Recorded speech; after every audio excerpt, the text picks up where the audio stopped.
கர்த்தர் உங்களை ஆசீர்வதிப்பார்கள். ஆமென். கரங்களை தட்டி வரவேற்போம்.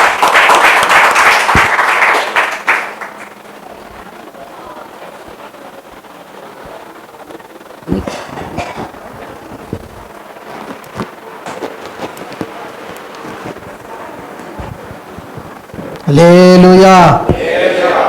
கர்த்தர் நல்லவர். அல்லேலூயா. சந்தோஷமா இருக்கிறவங்கள ஒரு அல்லேலூயா சொல்லுங்க பார்க்கலாம். உற்சாகமா ஒரு அல்லேலூயா சொல்லுங்க பார்க்கலாம். ஆமென். அல்லேலூயா. பாருங்க, கர்த்தருடைய பரிசுத்த நாமத்துக்கு மகிமை உண்டாவதாக. இந்த காலை வேளை கூட உங்கள் மத்தியிலே தேவனுடைய வார்த்தையை பகிர்ந்து கொள்ளும்படி தேவன் தந்த கிருபைக்காக கர்த்தரை ஸ்தோத்திரிக்கிறேன். அல்லேலூயா. சொல்லுங்க சத்தமா ஒரு அல்லேலூயா. ஆமென். மெய்யாகவே இந்த நாளிலே கூட இந்த வாய்ப்பினை ஏற்படுத்தி தந்த தேவாதி தேவனுக்கும் என்னை அன்பாய் அழைத்ததான அன்பு போதகர்களுக்கும் இயேசுவின் நாமத்தினாலே நன்றிகளை ஏறெடுக்கிறேன். அல்லேலூயா. திருவள்ளூர் பகுதியிலே அங்கிருந்து சிட்டியிலிருந்து ஒரு 10 கிலோமீட்டர் தள்ளி ஒரு சின்ன கிராமத்தில் எங்களுடைய சபை இருக்கிறது. ஐயா அவர்கள் வந்திருக்கிறார். சகோதரர் ஜான் வந்திருக்கிறார். பின்னாடி இருக்கிற பாண்டியன் பிரதரா, பாண்டியன் ஐயாவா, என்ன பேர் ஐயா? பத்மநாதன் ஐயா அவர் வந்திருக்கிறார். அல்லேலூயா. பாருங்க, கர்த்தருடைய ஊழியத்தை அந்த கிராமத்தில் செய்து கொண்டிருக்கிறோம். இந்த நாளிலே கூட உங்க மத்தியிலே தேவனுடைய வார்த்தை பகிர்ந்து கொள்ளும்படி தேவன் இந்த நாளிலே எங்களை கொண்டு வந்திருக்கிறார். தொடர்ந்து எங்களுடைய ஊழியத்துக்காக ஜெபியுங்கள். கர்த்தர் உங்களை ஆசீர்வதிப்பார். இந்த நாளிலே கூட தேவனுடைய வார்த்தைக்கு ஆதாரமாக லூக்கா எழுதின சுவிசேஷம் 11வது அதிகாரம் 35வது வசனம். லூக்கா 11:35வது வசனம். ஆகையால் உன்னில் உள்ள வெளிச்சம் இருளாய் இராதபடி எச்சரிக்கையார். எல்லா கண்ணிலும் முடி ஜெபம் பண்ணுமா? நல்ல பிதாவே, இந்த நாளுக்காக நன்றியோடு ஸ்தோத்திரிக்கிறோம், துதிக்கிறோம். இந்த ஆசீர்வதிக்கப்பட்ட இந்த மகிமையான பரிசுத்த நாளிலே ஆண்டவரே, சபையாய் கூடி ஆண்டவரே பெத்தேல் சபையிலே நீர் தருகிற இந்த வார்த்தைக்காய் ஸ்தோத்திரம். இந்த வார்த்தையின் மகத்துவமான சத்தியங்களை இந்த பிள்ளைகள் கேட்கக்கூடாதபடி தடை பண்ணுகிற எல்லா தடைகளை உடையுங்க. கர்த்தர் கேட்கும்படி அவங்க இருதயங்களும் செவிகளை திறம்பரலபடியாச்சு. கர்த்தர் பிள்ளைகளுடைய சத்தத்தை ஓய பண்ணுங்க. ஒரு முக சிந்தையை கட்டளையிடபடியாச்சு. எல்லாரும் ஒருமுகப்படுங்க.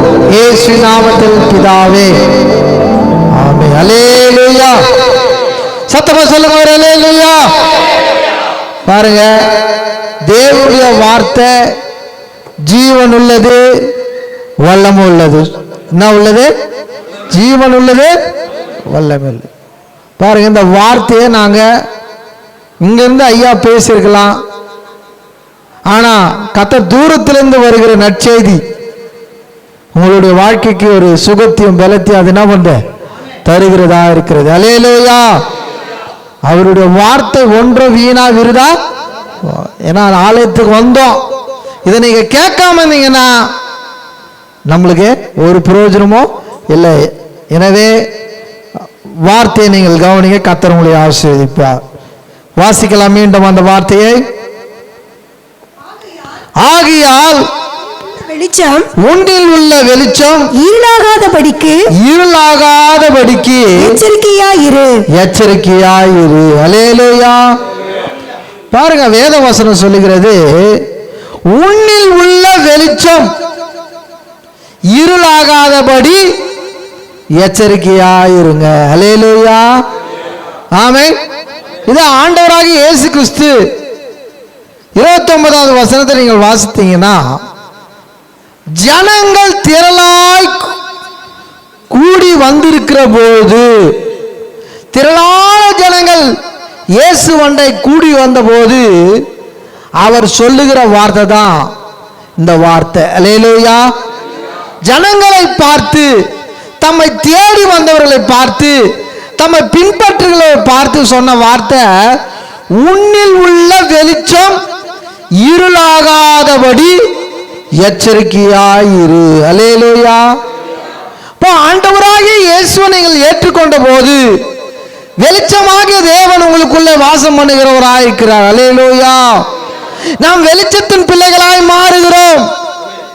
பையா கூட சொன்னாரு, அந்த மகள் ஞானஸ்தானம் எடுக்க ஆலயத்துக்கு வந்துட்டாங்க, ஆனா அவங்க யாருடைய பிள்ளைனா வெளிச்சத்தின் பிள்ளைகள். அல்லேலூயா.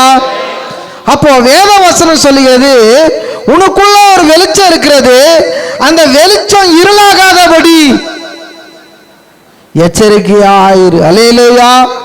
இந்த ஆலயம் முழுவதும் வெளிச்சமா இருக்கிறது. ஒரே ஒரு சுவிட்சை தட்டினா இங்க என்ன ஆயிடும்? இருட்டாயிடும். ஆமே.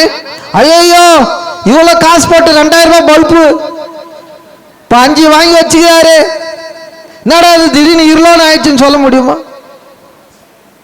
போ, அதுக்கு ஒரு சுவிட்ச் இருக்குது, அதை போட்டா வெளிச்சம் வரும், அது போட்டா ஆஃப் ஆயிடும். ஆமே.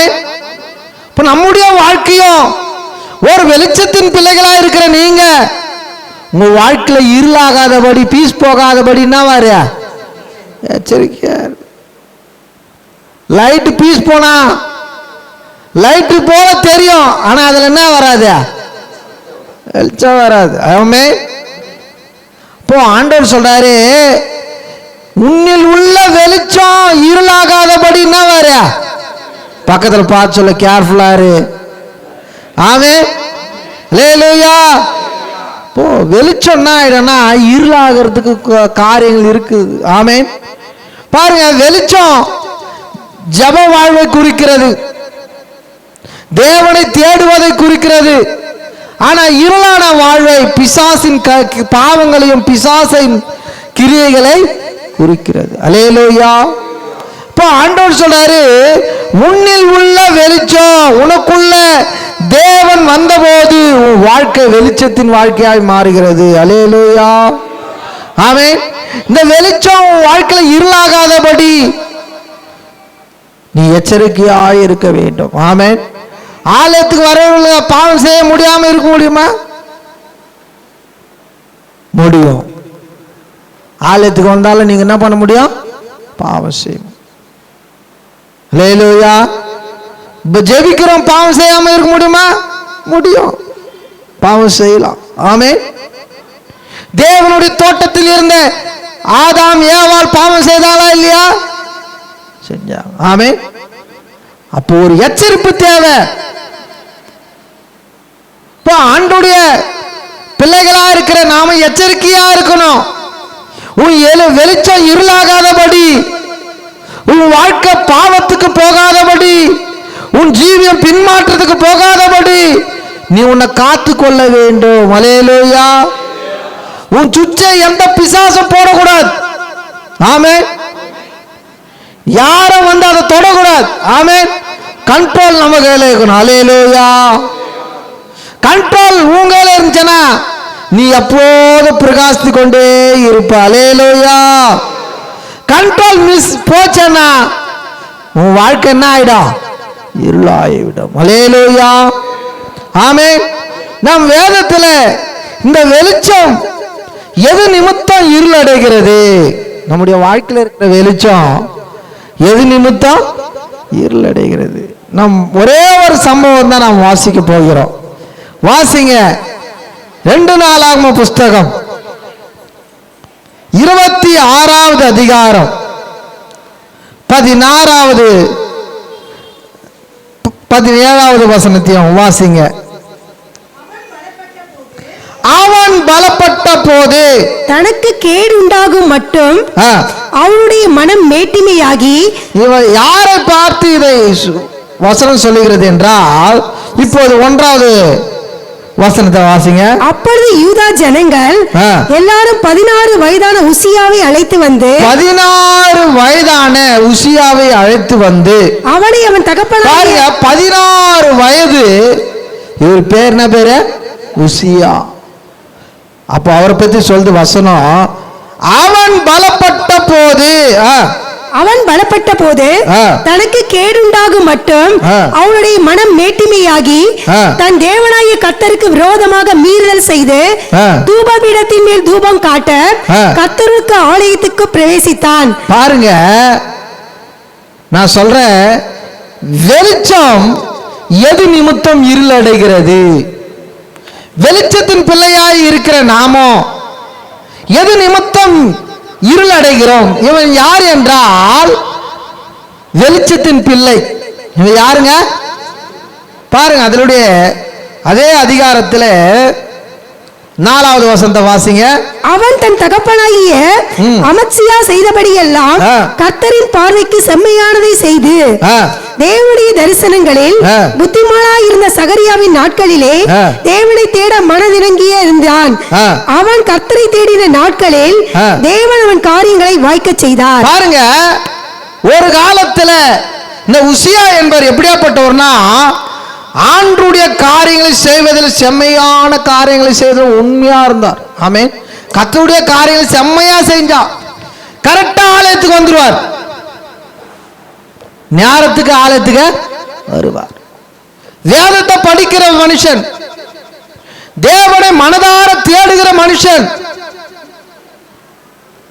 இப்ப பாருங்க, வெளிச்சத்தின் பிள்ளையா இருந்த ஒரு மனுஷன். ஆமென். பாருங்க, அவர் கர்த்தரின் பார்வைக்கு செம்மையான செய்தான்.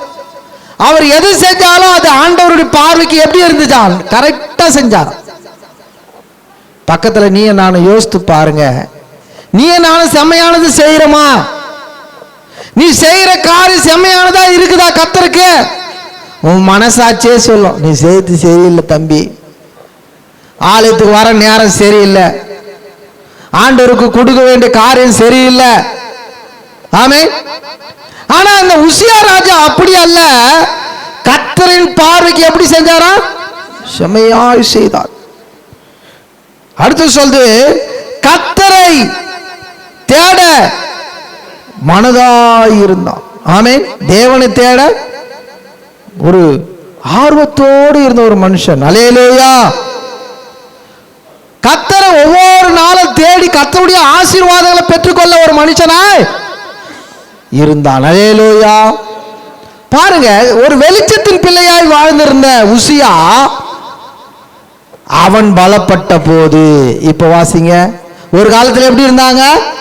வெளிச்சத்தின் பிள்ளையா இருந்தா. 16ஆம் வசனம் மீண்டும் வாசிங்க.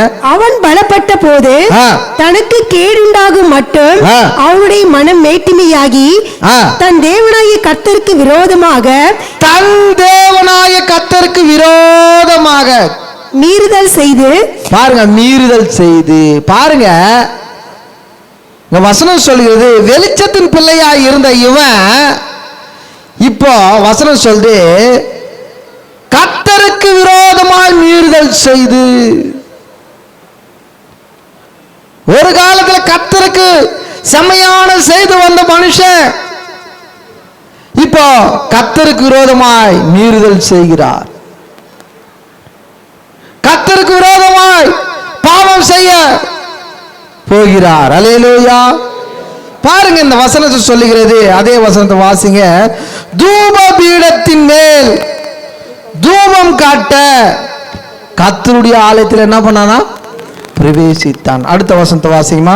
ஆசாரியனாகிய அசரியாவும் அவனோடு கூட கர்த்தரின் ஆசாரியரான பராக்கிரமசாலியாகிய 80 பேரும் அவன் பிறகே உட்பிரவேசித்து ராஜாவாகிய உசியாவோடு எதிர்த்து நின்று, உசியாவே, கர்த்தருக்கு தூபம் காட்டுகிறது உமக்கு அடுத்ததல்ல, தூபம் காட்டுகிறது பரிசுத்தமாக்கப்பட்ட ஆரோனின் குமாரன் ஆகிய ஆசாரியருக்கே அடுக்கும், பரிசுத்த ஸ்தலத்தை விட்டு வெளியே போம், மீறுதல் செய்தி, இது தேவனாகிய கர்த்தராலே உமக்கு மேன்மையாக லபியாது என்றார்கள். பாருங்க, இது கர்த்தருக்கு மேன்மையா இருக்காது. நீ செய்யற காரியம் தவறானது. ஆசாரியர்கள் சொல்றாங்க, என்ன காரியம் செய்யறான்? ஆசாரியர்கள் தூபம் காட்ட வேண்டிய வேலையை ராஜா செய்யறார். அல்லேலூயா. ஒரு காலத்துல ஆண்டவருக்கு பயந்து ஆண்டவருக்கு செம்மையானது செய்த மனுஷன் இப்போ ஆண்டவருக்கு பிடிக்காத காரியத்தை செய்து கொண்டிருக்கிறான். அல்லேலூயா. ஆண்டவர் சொல்லாத காரியத்தை செய்து கொண்டிருக்கிறான். ஆண்டவர் அரசால சொன்னார், இவன் ஆலயத்தில் வந்து அரசாண்டுங்கிறான். ஆமென். தேவனுடைய பீடத்தில் வந்து அரசாளுங்கிறான். வெளியில இருந்து அரசியல்வாதி வந்தாங்கன்னா நம்மளே அரசாள்வாங்க. இங்க வந்து ஆமே. உன் அரசியல் வேலை, உன் பின்பலம், எந்த ராஜா பலம், இதெல்லாம் எங்க காட்டக்கூடாது? இங்க பலிப்படுத்த காட்டக்கூடாது. அல்லேலூயா. எது இருந்தாலும் நீ வெளியே காட்டிக்கோ. ஆமே. உனக்கு என்ன பலமோ அது உன் இடத்துல காட்டிக்கோ. இங்க வந்து என்ன பண்ணக்கூடாது? காட்டக்கூடாது. இவர் ராஜா, ராஜா என்ற ஒரு தைரியத்துல எங்க வந்து அதிகாரத்தை செலுத்துறாரு? பலிப்பீடத்தில். பலிப்பீடம் தேவனுடைய இடம், தேவனுடைய ஸ்தானம். இதுல யாருக்கு அதிகாரம் கிடையாது. நீ ராஜாவா இரு, மந்திரியானா இரு, நீங்க எங்க வரக்கூடாது? பலிப்பீடத்தின் காரியங்களுக்கு வரக்கூடாது. உன்னை ஏற்படுத்தின இடத்துல தான் நீங்க இருக்கணும். ஆமே. அல்லேலூயா. நாம் எந்த இடத்துல அதிகாரம் கொடுத்தீங்களோ அந்த இடத்துல அதிகாரத்தை செலுத்தணும். ஆமே. அதிகாரத்தை சபையில வந்து செலுத்தக்கூடாது. அல்லேலூயா. பாருங்க, இவருக்கு ராஜா என்ற ஒரு தைரியத்துல ஒரு காலத்துல வெளிச்சத்தின் பிள்ளையா இருந்தவன் அந்த அதிகாரம் அந்த அவனுடைய வாழ்க்கையில என்னத்தை கொண்டு வருகிறது? தேவனுக்கு விரோதமாய் பாவம் செய்கிறான். அல்லேலூயா. ஆசாரியர்கள் சொல்றாங்க, இது ஆசாரியருக்குரிய காரியம், இதுல நீ என்ன பண்ண கூடாது? செய்வது மீறுதல். அல்லேலூயா. இன்றைக்கும் அநேக ஆண்டவரை பின்பற்றுகிற பிள்ளைகள் ஒரு காலத்துல ஆலயத்துக்கு வர வர வர வர நாம் என்ன பண்ணிடுறோம்? நமக்கு இருக்கிற அதிகாரத்தை வச்சு, நமக்கு இருக்கிற பொருளாதார பலத்தை வச்சு நாம் என்ன பண்றோம்? தேவா பீடத்தை பிடிக்கிறதுக்கு பார்க்கிறோம். அல்லேலூயா. அப்படி அல்ல. ஆமே. அது தேவனுக்கு விரோதமான பாவம். அல்லேலூயா. எது நிமித்தம் அவன் வாழ்க்கை இருள் அடைந்தது? தேவனுக்கு விரோதமான பாவம். அல்லேலூயா. தேவன் எதை சொல்லுகிறாரோ அதை மாத்திரமே செய்ய வேண்டும். ஆமென். அல்லேலூயா. தேவனுக்கு விரோதமான பாவம் நாம் செய்யும் போது நம்முடைய வாழ்க்கை இருளடைந்து போய்விடும். அல்லேலூயா. நம்முடைய இருக்கிற வெளிச்சம் இருளாய் போய்விடும். ஆமென். பாருங்க, முதலாவது தேவனுக்கு விரோதமான பாவங்களை இந்த உசியாவுடைய வாழ்க்கையில பார்க்கிறோம். தேவனுக்கு விரோதமான பாவங்களை செய்த போது அவனுக்குள்ள இருக்கிற வெளிச்சம் இருளடைகிறது. அல்லேலூயா. கர்த்தருக்கு விரோதமான பாவங்களை செய்கிறான். இரண்டாவதாக அவர் பார்க்கிறோம், அதே அதிகாரத்திலே 19வது வசனத்தை வாசிங்க.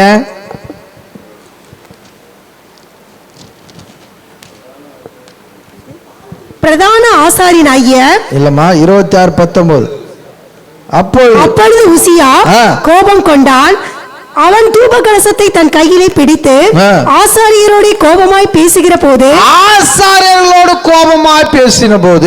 ஆசாரியருக்கு முன்பாக கர்த்தருடைய ஆலயத்திலே தூபபீடத்தின் முன்னிருக்கிற அவனுடைய நெற்றியிலே குஷ்டரோகம் தோன்றிற்று. பாருங்க, இரண்டாவது இவனுடைய வாழ்க்கையில் எப்போது இவனுடைய வெளிச்சம் இருளடைந்தது என்றால், இன்னைக்கு ஊழியக்காரருக்கு விரோதமா கோபம் போடுறது.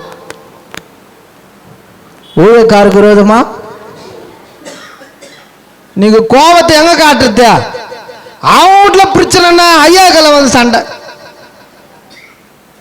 பக்கத்து வீட்டுக்கு அக்கத்து வீட்டுக்கு சண்டைன்னா ஐயா கலை என்ன வந்து கோபம் காட்டுறது? நீங்க ஏன் வந்து பேசல?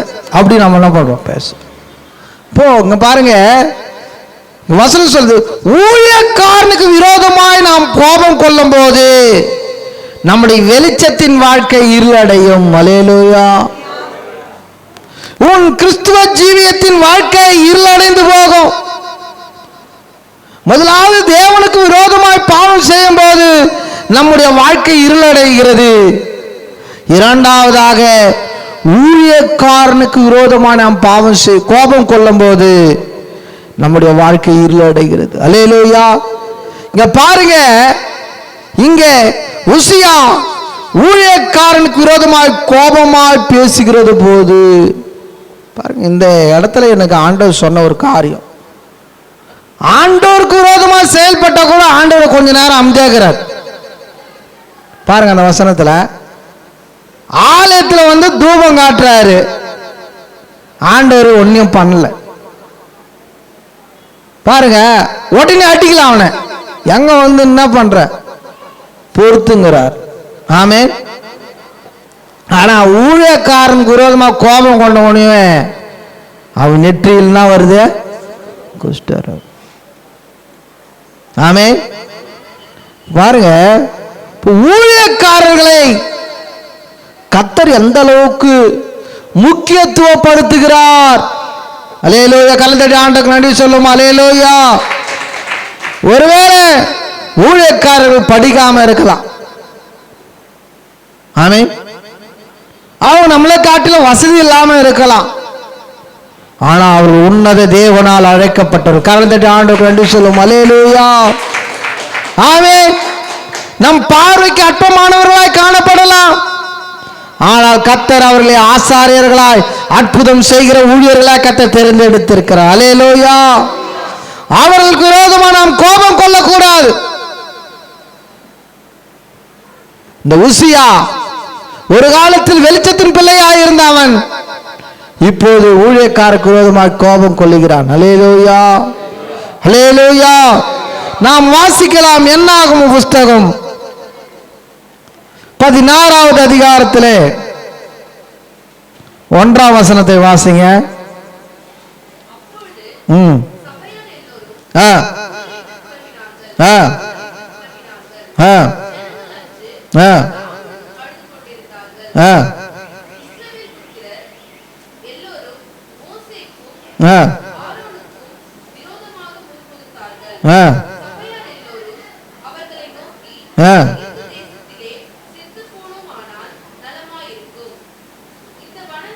மா 16:1 வாசிக்கிறீங்க. 16:1. லேவிக்கு பிறந்த கோகாத்தின் குமாரனாகிய இஸ்ரேலின் மகன் கோராகு என்பவன் ரூபன் வம்சத்தில் உள்ள எலியாவின் குமாரராகிய தாத்தானையும் அபிராமையும் பேலத்தின் குமாரனாகிய ஓனையும் கூட்டிக் கொண்டு இஸ்ரவேல் புத்திரரின் சபைக்கு தலைவர்களும் சங்கத்துக்கு அழைக்கப்பட்டவர்களும் பிரபலமானவர்களுமாகிய 250 பேர்களோடும் கூட மோசேக்கு முன்பாக எழும்பி மோசேக்கும் மாரோனுக்கும் விரோதமாய் கூட்டம் கூடி. 3ஆம் வசனம் சொல்லுது, மோசேக்கும் ஆரோனுக்கும் விரோதமாக கூட்டம் கூடி அவர்களை நோக்கி நீங்கள் மிஞ்சி போகிறீர்கள். நீங்க ரொம்ப ஓவரா பேசுறீங்க. யார பேசுறாங்க? ஊழியக்கார். ஐயா, நீங்க ரொம்ப ஓவரா பேசுறீங்க. அடுத்தது எல்லாரும் பரிசுத்தமா சபையாரெல்லாம் ஆண்டவர் பரிசுத்தமாக்குறாங்க. உன்னை காட்டுல நாங்களும் பெரிய ஆளுங்க. நாங்களும் ஆண்டவரால ஞானஸ்தானம் பெற்றுக்கிறோம், அபிஷேகம் பெற்றுக்கிறோம். எங்களும் ஆண்டவர் பேசுறாரு, எங்க ஜபத்தை கேட்கிறாரு, எங்க மூலியமா அற்புதம் நடக்குது, அதிசயம் நடக்குது அப்படின்னு என்ன பண்றாங்க சொல்றாங்க. கர்த்தர் அவர்கள் நடுவில் இருக்கிறாரே, இப்படி இருக்க கர்த்தருடைய சபைக்கு மேலாக உங்களை ஏன் உயர்த்துவீர்கள் என்றார்கள். இப்படி இருக்க கர்த்தருக்கு மேலாக, சபைகளுக்கு மேலாக, ஜனங்களுக்கு மேலாக ஊழியக்காரன் நீங்கன்னா தனியா காட்டிக்கிறீங்க அப்படின்ட்டு என்ன பண்றாங்க சொல்றாங்க. விரோதமா பேசுறாங்க. இப்போ ஆண்டவர் அந்த அதிகாரத்திலே நீங்கள் வாசிக்கும் போது அவருடைய நிலைமைகளை நாம் பார்க்கிறோம்.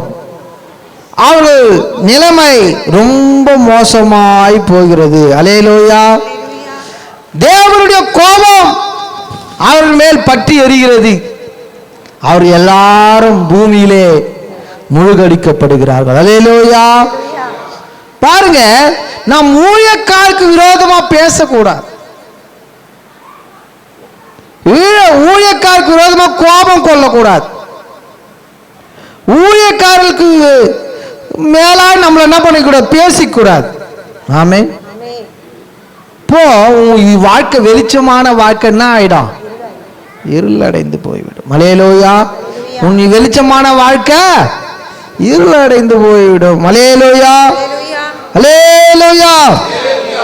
பாருங்க, இன்னைக்கு சபை ஜனங்கள் ஊழியக்காருக்கு விரோதமாய் செயல்படுகிறார், விரோதமாய் பேசுகிறார்கள். ராஜாக்கள் கோபம் கொள்ளுகிறார்கள். என்னாகும் 12ஆம் அதிகாரத்தில் நீங்கள் வாசிங்க 1வது வசனம்.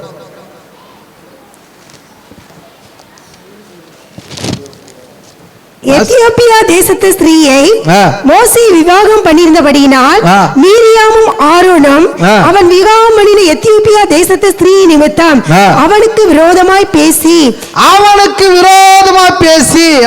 கர்த்தர் மோசேயை கொண்டு மாத்திரம் பேசினார். உன்னை கொண்டுதான் பேசுவாரா? எங்களை கொண்டும் அவர் பேசுறது எங்களை கொண்டு பேச மாட்டாரா? கர்த்தர் அதை கேட்டார். கர்த்தர் அதை கேட்டார். பாருங்க, அதிகாரத்தில் இருக்கிறவன் கோபம் கொள்றான்.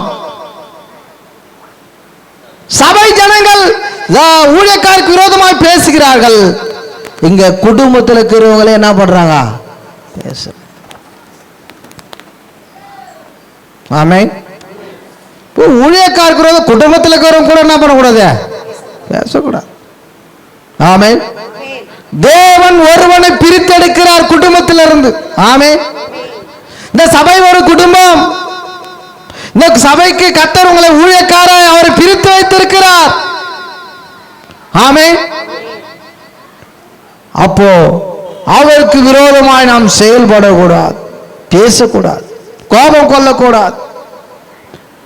மிஞ்சி பேசுறீங்க, ஓவரா பண்றீங்கன்னு சொல்லக்கூடாது. அல்லேலூயா.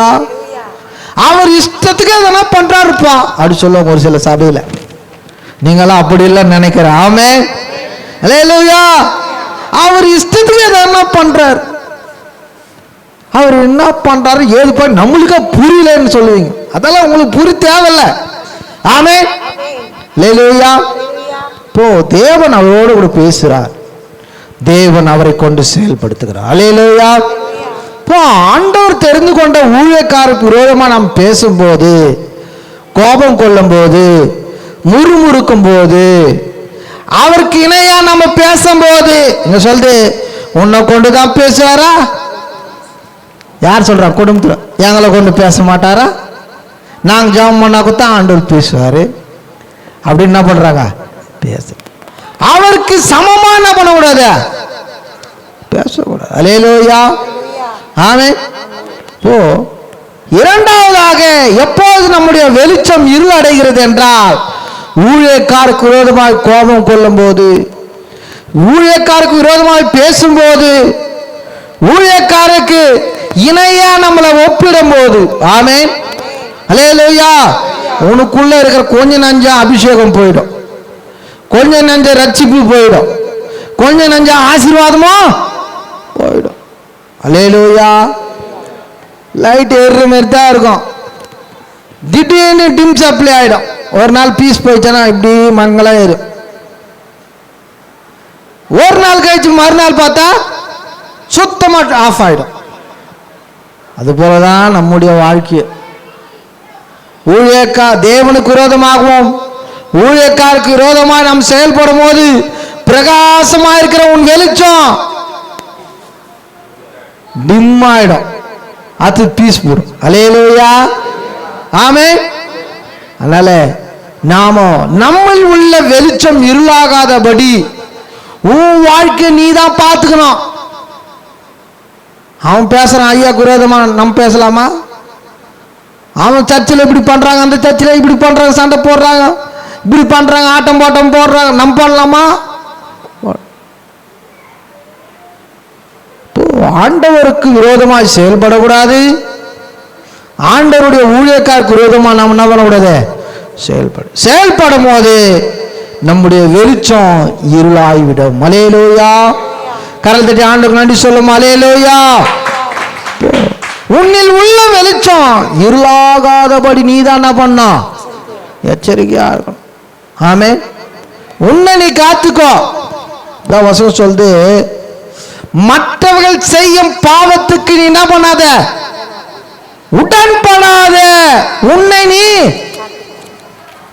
நீ சுத்தமான காத்துக்கோ. பக்கத்துல கை சொல்லு. உன்னை நீ பக்கத்துல கை கொடு. யாரும் இல்லையா? பின்னாடி கொடு. உன்னை நீ சுத்தமானா காத்துக்கோ. அல்லேலூயா. பாருங்க, மற்றவர்கள் செய்ய பாவத்துக்கு நீ உடன்படாத. உன்னை நீ என்ன பண்ண? அவன் செய்யறான், இவன் செய்யறான், நீ செய்யாத. அவன் பேசுறான், அவன் பேசுறான்ட்டு நீ பேசாத. ஆமே, உன்னுடைய வெளிச்சம் இருளாகாதபடி பார்த்து. அவன் ஐயாவை கிண்டல் பண்றானா, நீயும் சேர்ந்து கிண்டல் பண்ணாத. அவன் ஐயாவை பரியாசம் பண்றானா, நீயும் பேசாத. ஆமே. பாருங்க, இன்னைக்கு தேவனை குறித்தும் தேவனுடைய ஊழியக்காரர்களை குறித்து இன்னைக்கு என்ன பண்ண அநேகர் பேசிக்கொண்டு, அவனுக்குள்ள இருக்கிற வெளிச்சம், அவனுக்காக ஜெபிச்சிருப்பார் ஊழியக்காரர், முட்டி போட்டு கண்ணீர் வச்சிருப்பார், அவனே கண்ணீர் விடுற மாதிரி பேசுவான். ஐயாவுக்கு கண்ணீர் வர வைக்கிற மாதிரியா பேசும். ஆமே, இதுதான் ஊழியக்காரருடைய நிலம். இவன் நல்லா இருக்கணும், நம்ம கண்ணீர் வச்சா இவர் என்ன பண்றாரு, நல்லா நம்மளுக்கு கண்ணீர் வர வைக்கிறார். அல்லேலூயா. ஆமே. நாம் வெளிச்சத்தின் பிள்ளைகளா இருக்கிறோம். அல்லேலூயா. உன்னில் உள்ள வெளிச்சம் இருளாகாதபடி என்ன இருக்கணும், எச்சரிக்கையா இருக்கணும். ஆமே. நானும் பாட்டு கத்துக்கணும், நானும் பிரசங்கம் பண்ணணும், நானும் ஜெபம் பண்ணுவேன்ட்டு என்ன பண்ணக்கூடாது, ஆட்டம் ஆடக்கூடாது. அல்லேலூயா. ஆமே. அடங்கி ஆடு. ஆமே. ஆமே. அதான் வசனம் சங்கீதத்தில் என்ன சொல்ற, நடுக்கத்துடனே கர்த்தரை நடுக்கத்துடனே களி கூறுங்க. ஆமே. நடுக்கத்தோடு நாம் என்ன பண்ணோம், சேவிக்கணும். களி கூர்த்த கூட என்ன பண்ண, பயத்தோட. ஆமே, களி கூறணும். அல்லேலூயா. சரி, பாருங்க, முதலாவது பார்த்தோம், எது நிமித்தம் நம்முடைய வெளிச்சம் இருளடையுதுன்னா, தேவனுக்கு விரோதமா பாவம். முதலாவது எது, தேவனுக்கு விரோதமா பாவம் செய்யும்போது நம்முடைய வெளிச்சம் ஆயிடும், இருளாயிடும். இரண்டாவது, ஊழியக்காரனுக்கு விரோதமா கோபம், நம்முடைய வாழ்க்கை என்ன ஆயிடும், இருளாயிடும். மூன்றாவதாக, அதே அதிகாரத்தில் 26ஆம் அதிகாரத்தில் 18வது வசனத்தை வாசி, 16 வாசிமா. 2 அதிகாரம் 16ஆம் வசனத்தை வாசி.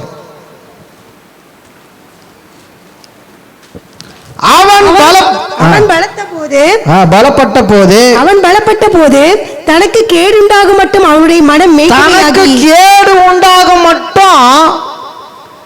மனம் மேட்டிமையாகி அவன் மனம் என்ன ஆயிடுச்சு, மேட்டிமையாகி. அல்லேலூயா. மூன்றாவது பார்க்கிறோம், மனம் மேட்டிமை. ஆமென். மனம் மேட்டிமை. உனக்குள்ள தற்பெருமை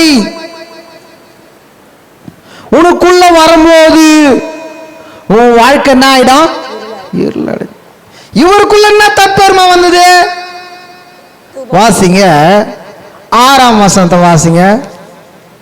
அவன் புறப்பட்டு போய் பெலிஸ்தரோடு யுத்தம் பண்ணி காத்தின் அலங்கத்தையும் யப்னேயின் அலங்கத்தையும் அஸ்தோத்தின் அலங்கத்தையும் இடித்து போட்டு அஸ்தோத் நாட்டிலும் பெலிஸ்தருக்குள்ளும் பட்டணங்களை கட்டினான். பெலிஸ்தரையும் கூர்பாகாலிலே குடியிருக்கிற அரபியரையும் மிகுதியரையும் வெல்ல தேவன் அவனுக்கு துணை நின்றார். அமோனியா உசியாவுக்கு காணிக்கையாக கொடுத்தார்கள். அவனுடைய கீர்த்தி எகிப்தின் எல்லை மட்டும் எட்டினது. அவன் மிகவும் பலம் கொண்டான்.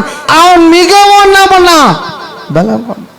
எப்படி 16 வயசுல எல்லாரும் அடிச்சு ஒட்டைக்கிறான், எல்லாத்தையும் இடிக்கிறான், அலங்கத்தை கட்டுறான். ஆமே. பாருங்க, அவன் மிகவும் பலம் கொண்டான். அல்லேலூயா.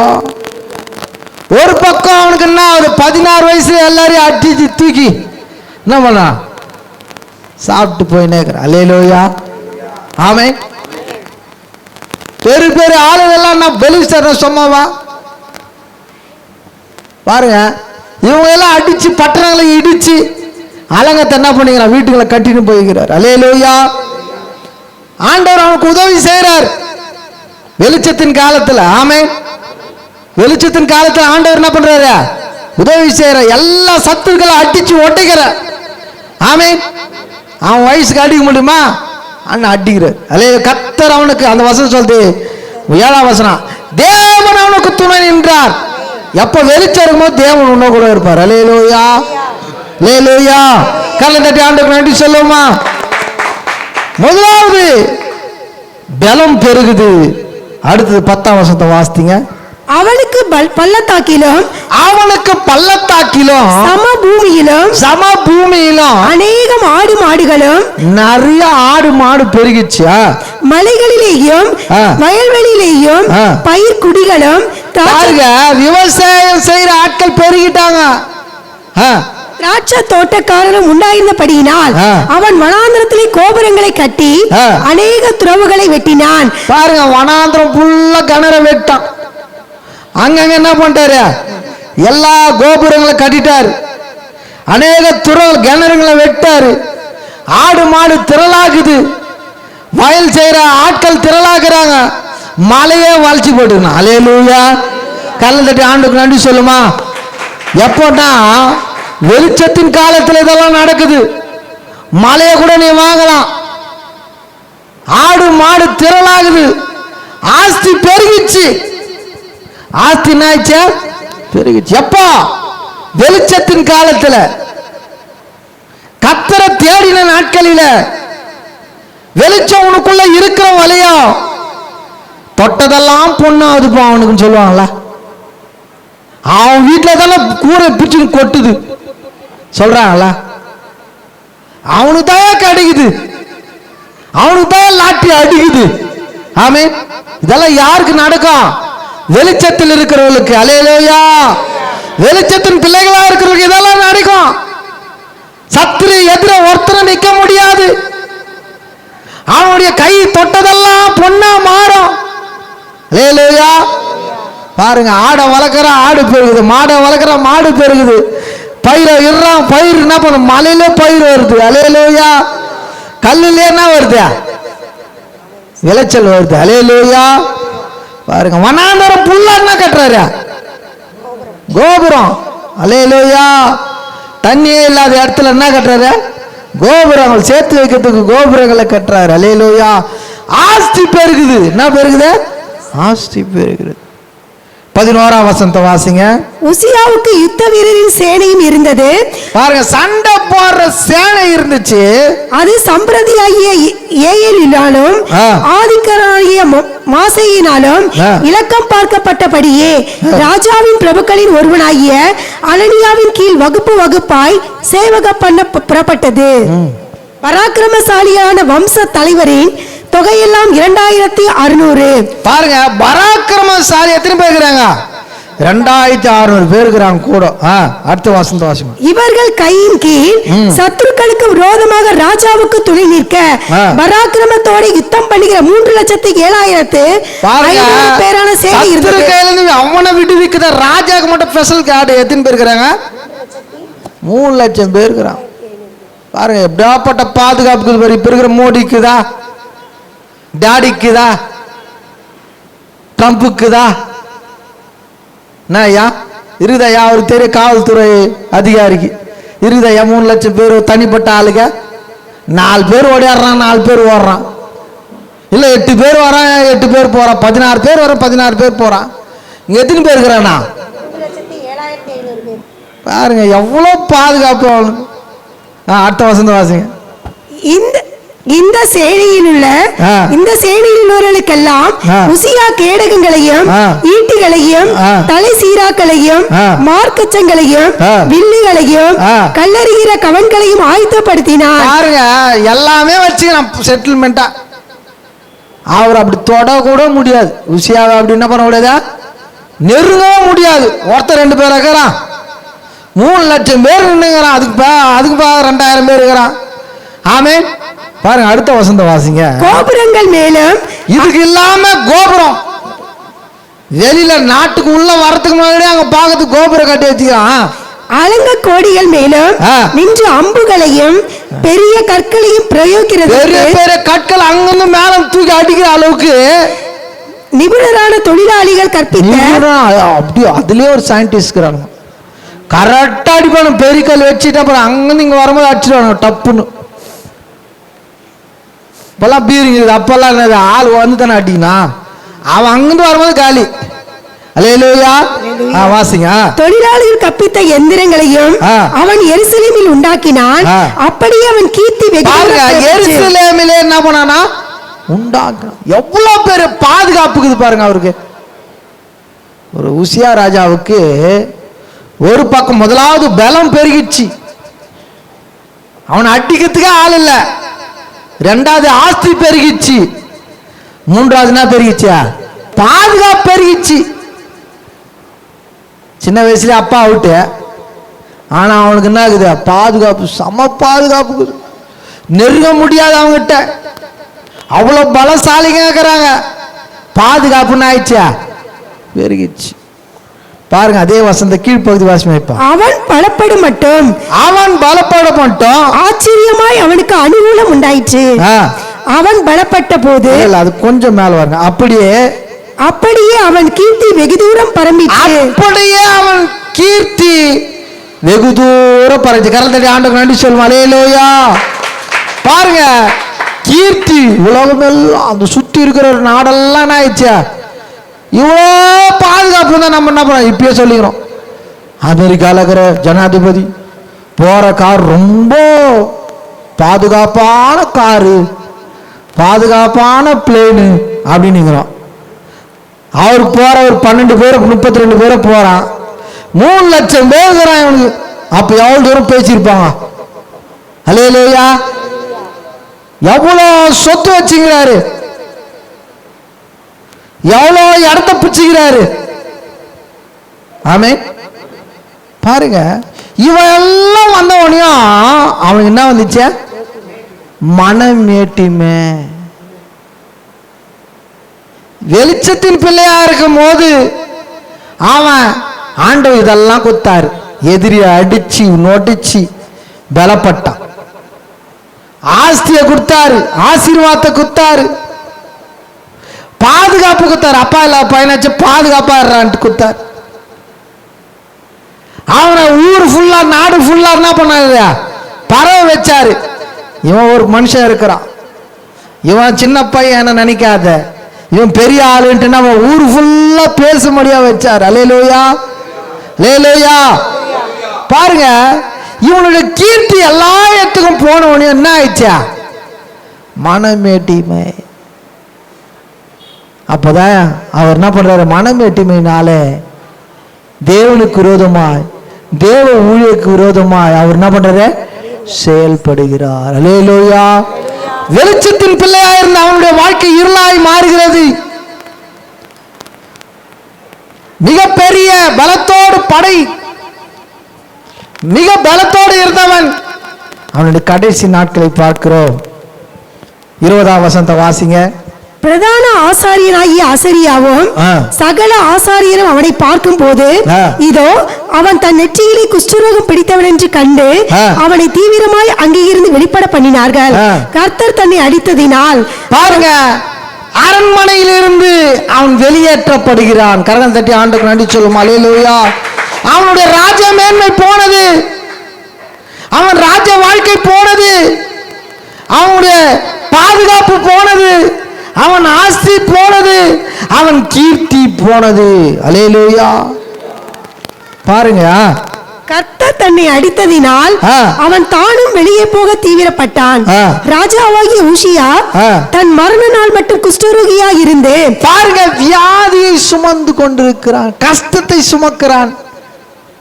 ஐயோ, வியாதியின் கொடுமையிலே அவன் மாட்டிக்கொண்டு வேதனையில் சுகபோகமாய் வாழ்ந்திருந்தவன் வியாதிக்குள் தள்ளப்படுகிறான், வேதனைக்குள் தள்ளப்படுகிறான், கண்ணீருக்குள் தள்ளப்படுகிறான்.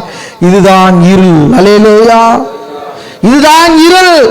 வெளிச்சத்தின் பிள்ளைக்குள்ளே இருள் வந்ததுக்கு காரணம் தேவனுக்கு விரோதமான பாவம், தேவ ஊழியனுக்கு விரோதமாய் கோபம், மனமேட்டிமை. அல்லேலூயா. இவனுடைய வாழ்க்கையில இருள், வேதனை வந்தது, கண்ணீர் வந்தது. எதனால? தேவனுக்கு விரோதமான பாவம், தேவ ஊழியனுக்கு விரோதமான கோபம், மனமேட்டிமை. பாருங்க, வியாதியாக இருந்தால் கர்த்தருடைய ஆலயத்துக்கு புறம்பாக்கப்பட்டபடியினால் ஒரு தனித்த வீட்டிலே குஷ்டரோகியாய் வாசம் பண்ணினான். பாருங்க, அரண்மனையில வாழ்ந்தவன் ஒரு அறையிலே தள்ளப்பட்டான். அல்லேலூயா. ஒரு இருளான வாழ்வுக்குள்ள கடந்து போகப்பட்டான். அல்லேலூயா. பாருங்க, வெளிச்சத்தின் பிள்ளையா இருக்கும் போது அவன் உலகம் முழுவதும் பேசப்படுகிறான். அவன் ஆஸ்தியும் சம்பத்தும் பெறுகிறது. அவன் கையிட்டதெல்லாம் துலங்குகிறது. ஆமென். ஆனா இருள் வந்தபோது வேதனை பெறுகிறது. அவன் தனித்து விடப்படுகிறான். அடுத்தது வாசிமா. அவன் குமாரனாகிய யோதாம் ராஜாவின் அரண்மனை விசாரிப்புக்காரனாய் இருந்து தேசத்தின் ஜனங்களை நியாயம் விசாரித்தான். அவனுடைய அரசாட்சி புடுக்கப்படுகிறது. அல்லேலூயா.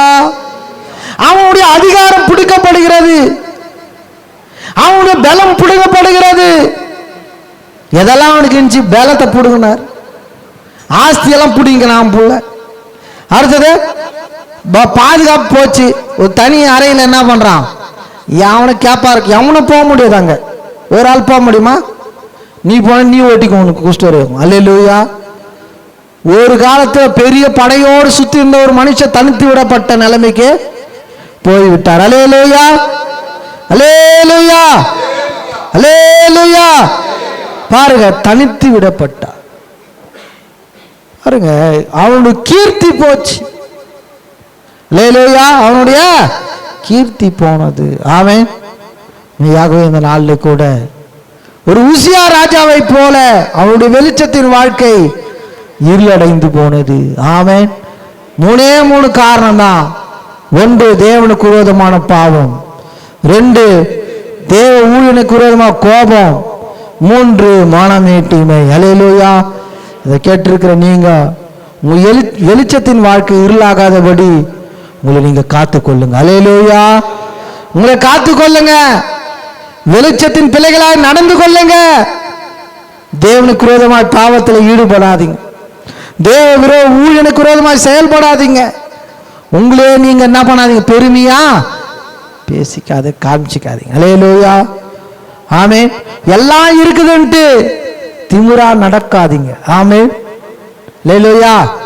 பணம் இருக்குது, பலம் இருக்குது, படம் இருக்குது, அதனால தான் அவனுக்கு அந்த மனமேட்டியமா வந்தது. அல்லேலூயா. காலைவேளை கூட உனக்குள்ள இருக்கிற வெளிச்சம் இருளாகாதபடி நீங்கள் பெற்றுக்கொண்ட ரட்சிப்பையும் நீங்கள் பெற்றுக்கொண்ட அபிஷேகத்தையும் நீங்கள் காத்துக்கொள்ளுங்க. கர்த்தர் உங்களை ஆசீர்வதிப்பார். ஆமென்.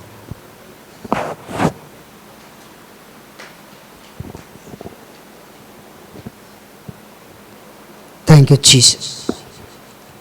Hallelujah. கர்த்தருடைய வார்த்தையின்படி உங்களில் உள்ள வெளிச்சம் இல்லாதபடிக்கு எச்சரிக்கையாக இருங்கள். இந்த வார்த்தை இருள், வெளிச்சம். இருள் உள்ள பிள்ளைகள் எப்படியெல்லாம் நடந்து கொள்வாங்க, வெளிச்சத்தின் பிள்ளைகள் எப்படி நடந்து கொள்ள ஒரு வித்தியாசத்தை கர்த்தர் என்று நமக்கு கொடுத்தார். முதல்ல நம்ம வாழ்க்கையில் வெளிச்சம் இருக்கும்போதே கர்த்தரை நாடணும், தேடணும். அது மாத்திரம் இல்லை,